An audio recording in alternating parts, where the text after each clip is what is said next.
Абдулбек Алишевич, мынакей азыр ондогон жарандар ушу мүмкүнчүлүктөн пайдаланып кайрылып жатышат. Айрыкча Россия Федерациясында жүргөн биздин мекендештерибиз баягы көзөмөл реестрине түшүп калган миңдеген жарандар кайрылып атышат. Биздин тагдырыбыз кандай болот, эртең кандай болот деп.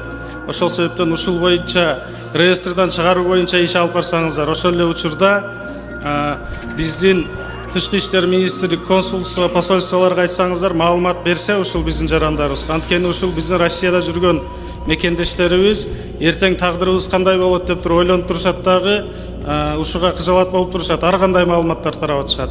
Ушул биздин мекендештерибиз Кыргызстанга миллиарддаган акчаларды алып келип, үй бүлөбүздү багайлы деп, ушул ата энеме жардам болсун, Кыргызстанда үй кылып алсам деген максат менен жүрөт. Ошол себептен ушул биздин мигранттарды бир колдоо боюнча жана коргоо боюнча иштерди алып барсаңыздар. Чоң рахмат.